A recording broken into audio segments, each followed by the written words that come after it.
Assalamualaikum warahmatullahi wabarakatuh. Perkenalkan, kami dari kelompok 3 Pendidikan Kewarganegaraan kelas C akan membawakan materi terkait konstitusi. Perkenalkan, nama saya Muhammad Faisal. Perkenalkan, nama saya Sigit Tirto Aji. Perkenalkan, nama saya Salsarisa Aprilianti Rae. Perkenalkan, nama saya Hanifah Husnaini. Perkenalkan, saya Lita Meitasari. Oke, setelah pengenalan selesai, kita bakal lanjut ke materi yang pertama yang berjudul Nilai Konstitusi sebagai Dasar Negara, yang akan dijelaskan oleh Saudara Lita Meitasari. Silakan. Di sini saya akan menjelaskan mengenai nilai konstitusi sebagai hukum dasar negara. Berbicara mengenai konstitusi menurut Ovid Phillips dan Paul Jackson, konstitusi merupakan suatu bentuk aturan, adat istiadat, kebiasaan-kebiasaan, dan konvensi-konvensi kenegaraan yang menentukan dan mengatur susunan kedudukan organ-organ negara tersebut dengan rakyatnya. Nah, konstitusi sebagai hukum dasar negara juga memiliki nilai-nilai. Dalam nilai konstitusi memiliki 3 hal yang perlu diketahui, yakni nilai nominal, nilai normatif, dan nilai semantik. Yang pertama adalah nilai normatif. Nilai normatif adalah konstitusi sebagai hukum tertinggi harus benar-benar dipatuhi baik oleh pemerintah maupun oleh rakyatnya secara murni dan konsekuen. Yang kedua adalah nilai nominal.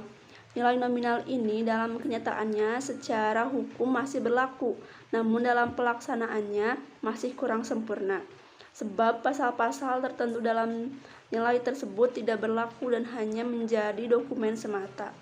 Contohnya, pada pasal 28B ayat 2 yang berbunyi, setiap anak berhak atas kelangsungan hidup, tumbuh dan berkembang, serta berhak atas perlindungan dari kekerasan dan diskriminasi.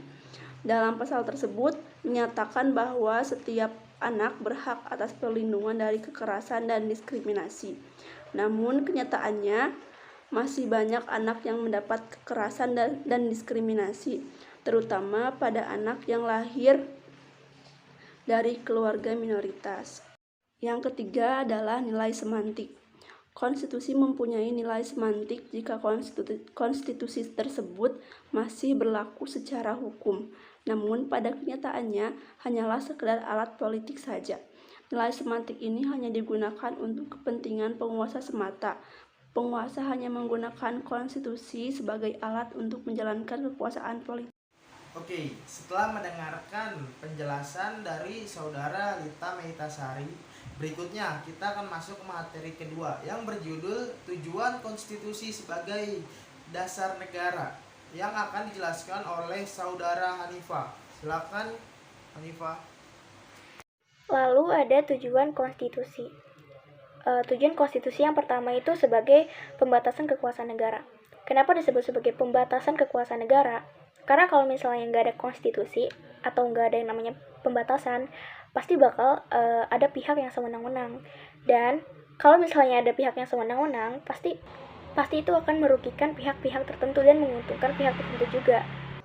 Contoh ya, kalau misalnya lembaga tinggi negara itu nggak ada yang namanya peraturan atau kewenangan, itu pasti mereka bakal berbuat seenaknya. Jadi pasti bakal hinggapnya sebuah penyakit gitu, seperti korupsi kan, nepotisme. Nah, jadi adanya konstitusi itu untuk pembatasan agar tidak ada pihak yang sewenang-wenang. Lalu konstitusi itu dibuat untuk melindungi hak asasi manusia. Iya, jadi sebenarnya konstitusi itu berhubungan dengan hukum ya. Karena kalau misalnya tidak ada undang-undang tentang hak asasi manusia gitu, pasti kita nggak bakal menerima perlindungan hukum. Jadi ya dengan adanya konstitusi itu ya untuk melindungi hak asasi manusia. Lalu konstitusi itu digunakan sebagai pedoman penyelenggaraan negara.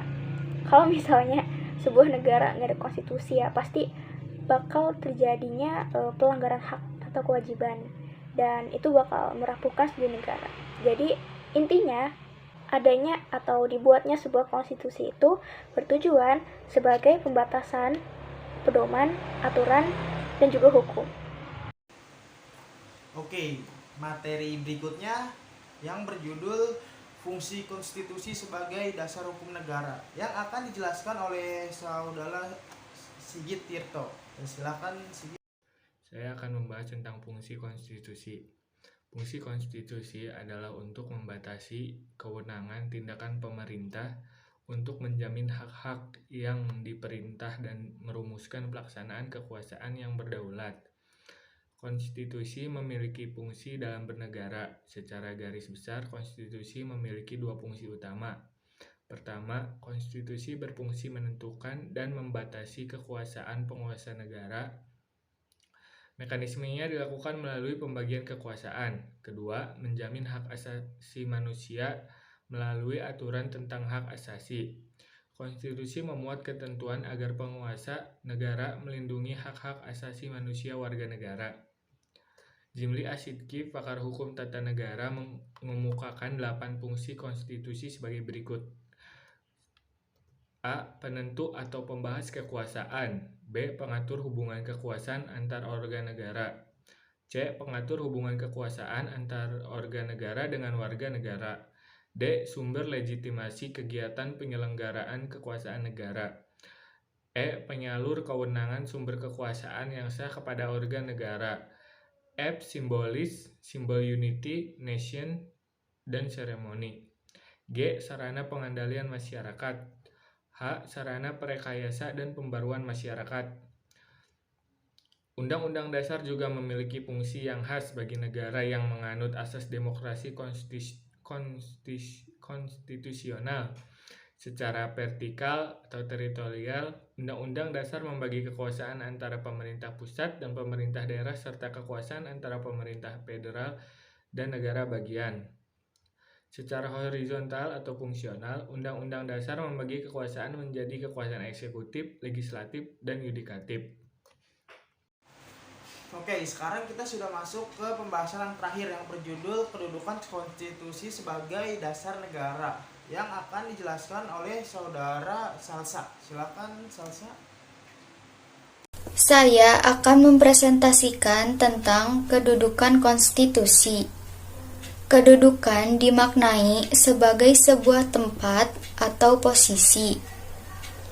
Adapun konstitusi merujuk pada kedudukan konstitusi, berarti posisi atau tempat suatu undang-undang dasar negara jika disandingkan dengan peraturan lainnya. Undang-undang dasar menjadi dasar pembentuk peraturan perundang-undangan lain. Undang-undang dasar membutuhkan peraturan perundang-undangan lain untuk menjabarkan ketentuan pokok yang bersifat umum. Peraturan lain tidak boleh bertentangan dengan undang-undang dasar tersebut. Jika bertentangan dengan undang-undang dasar, peraturan yang telah dibuat atau bersangkutan batal demi hukum atau tidak mempunyai kekuatan hukum mengikat. Konstitusi menduduki posisi paling tinggi dibandingkan dengan peraturan perundang-undangan lainnya.